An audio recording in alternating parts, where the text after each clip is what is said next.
ꯃꯌꯥꯝꯀꯣ ꯉꯁꯤꯗꯣ ꯚꯤꯗꯤꯑꯣ ꯑꯅꯧꯕ ꯑꯃ ꯄꯨꯔ ꯂꯥꯛꯑꯦ ꯑꯩꯈꯣꯏ ꯆꯦꯅꯦ ꯑꯩꯈꯣꯏ ꯆꯦ ꯍꯥꯏꯕꯗꯤ ꯑꯩꯈꯣꯏ ꯌꯨꯝ ꯊꯪꯅꯕ ꯏꯇꯩꯒꯤ ꯅꯨꯄꯤꯅꯦꯕꯀꯣ ꯑꯗꯨꯗꯣ ꯌꯣꯡꯆꯥꯛ ꯃꯥꯟꯕꯤ ꯁꯤꯡꯖꯨ ꯁꯨꯗꯣꯏꯅꯦ ꯁꯤꯡꯖꯨꯒꯁꯦ ꯐꯖꯅ ꯅꯩꯊꯔꯛꯑꯒꯦ ꯃꯣꯔꯣꯛꯀꯁꯦ ꯅꯩꯊꯔꯒ ꯐꯖꯅꯗꯤ ꯎꯗꯧ ꯃꯥꯟꯗꯦ ꯑꯩ ꯂꯥꯗꯣ ꯔꯦꯗꯤꯗ ꯇꯧꯔ ꯊꯝꯃꯕꯅꯦꯕꯀꯣ ꯇꯤꯜꯍꯧ ꯇꯣꯡꯉꯦ ꯑꯗꯨꯝ ꯅꯩꯊꯔꯛꯑꯒꯦꯀꯣ ꯁꯤꯗꯣ ꯑꯩꯈꯣꯏ ꯑꯗꯨꯝ ꯆꯦꯂꯦꯟꯖ ꯇꯧꯗꯣꯏꯅꯦꯕꯀꯣ ꯑꯗꯨꯝ ꯃꯌꯥꯝ ꯄꯨꯟꯅ ꯌꯦꯡꯃꯤꯟꯅꯁꯦ ꯃꯩꯒꯁꯦ ꯃꯐꯝꯗ ꯃꯤꯠ ꯅꯥꯒꯁꯦ ꯀꯩꯅꯣꯝ ꯇꯧꯋꯤ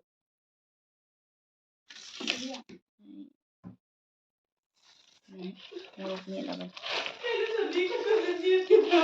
ꯀꯔꯤꯅꯣ ꯑꯩ ꯇꯥꯕꯗ ꯏꯪꯉꯦꯕꯅꯤ ꯁꯤꯝꯄꯜ ꯑꯣꯏꯖꯔꯦ ꯁꯤꯡꯖꯨ ꯄꯨꯟꯕꯗꯀꯣ ꯆꯥꯛ ꯃꯇꯥꯏ ꯑꯃ ꯂꯩꯌꯦꯕ ꯁꯤꯡꯖꯨ ꯌꯥꯎꯅ ꯃꯊꯦꯜꯗꯤ ꯉꯥꯏꯔꯦ ꯍꯧꯔꯦ ꯇꯥꯔꯦ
This is me.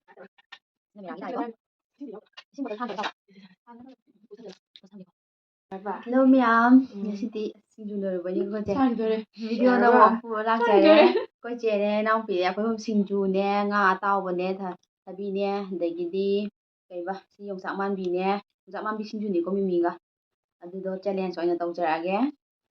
Video ja hawjalage ma'am.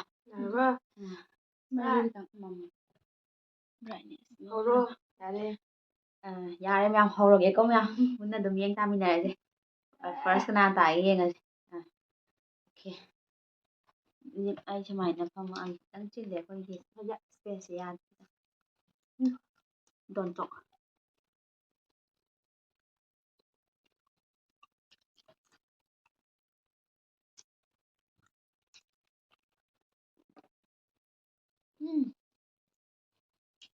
ꯍꯥꯎꯕ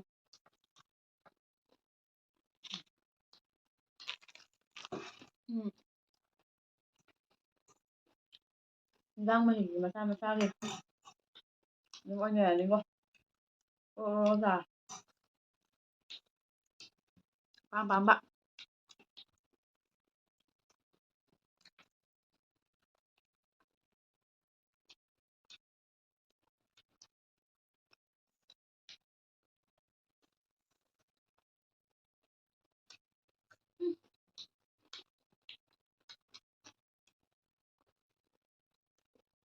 ꯏꯟꯖꯥꯡ ꯃꯍꯤꯒꯗꯣ ꯈꯔ ꯍꯥꯏꯔꯛꯑꯣ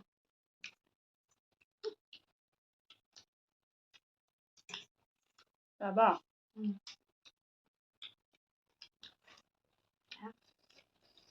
ꯈꯔꯗꯤ ꯌꯥꯝꯅꯔꯦ ꯑꯗꯣ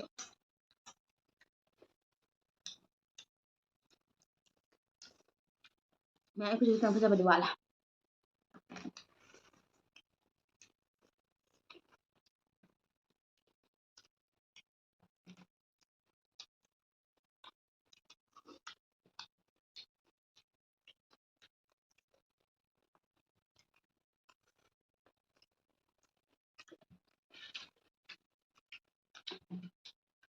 뭐다 그래버려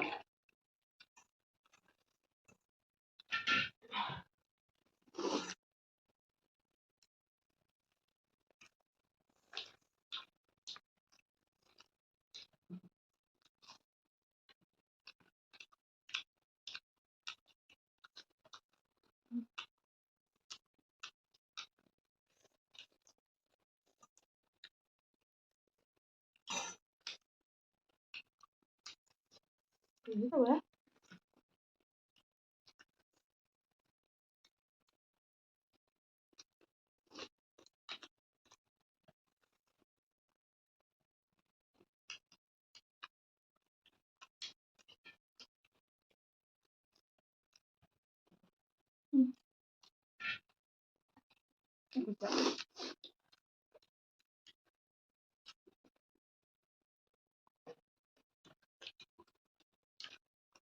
Thế à?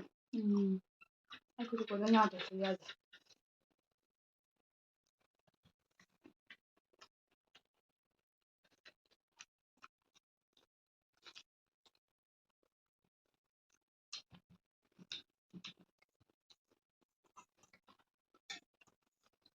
Hả?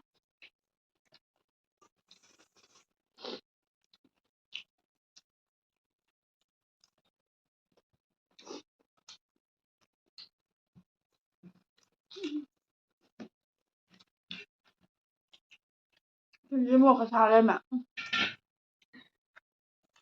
Tôi chỉ làm xào.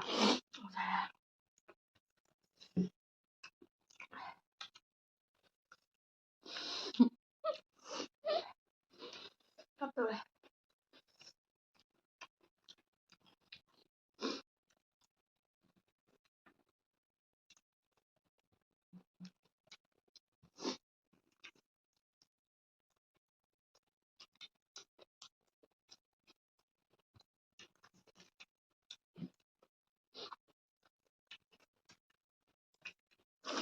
Sao đâu rồi? Đúng đấy.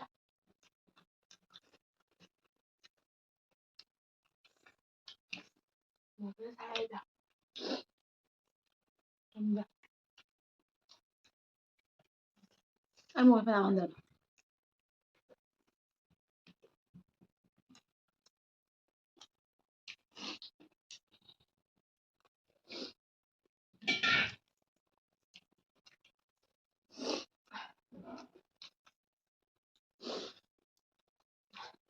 Tôi chỉ làm được.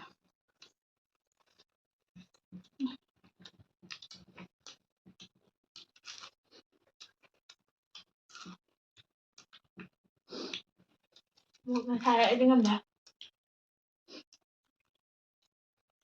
Mẹ chỉ cái chỗ ngâm đá đó. Một thằng mình lên một quả.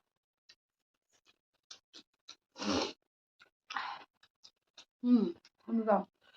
Thì sao em mua rồi? Anh nào có chả hạt rồi. Không ra. Anh nhìn ngâm mấy con.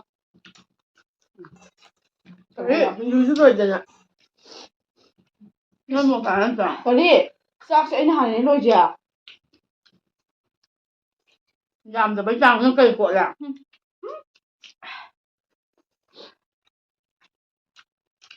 Ăn thế đi mua làm thế.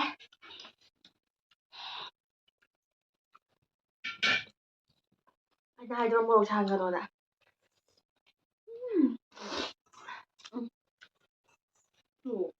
Chàng rồi nè.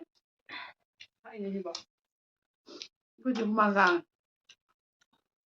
Thế. Làm thế. Mẹ. Đây sẽ.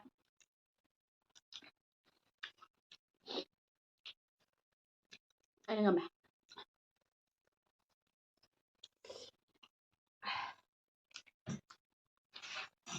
Con này một con gì có? Con này một lúc để mắng.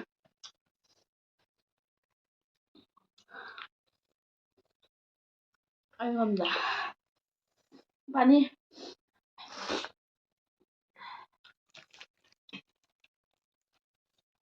Sao thu hả bà?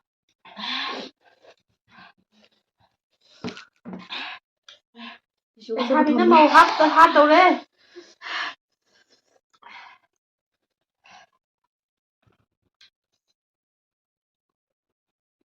Mẹ.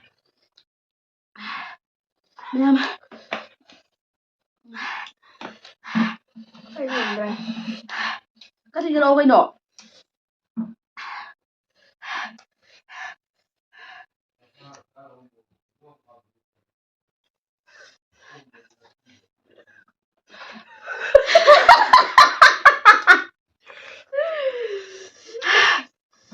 Background นี่คนถือเท่าไหร่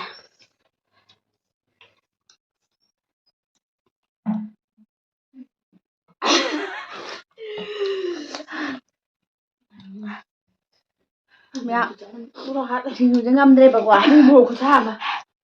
남자가 아니 하마. Nó bị nè. Nó lấy xe lên xe. Má cuộn là ngày đi lên mày. Ai đâu qua bên nào mà tới đâu gì sống đâu.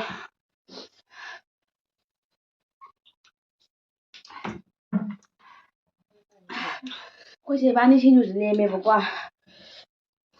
Mẹ mà thân rồi đấy. Một trăm xài. Cô nhà xài kìa. Cô chế cô sẽ lên xuống tao kẻ em nè. Rồi video chế. Hai mà thân là bố like share subscribe cho video mo.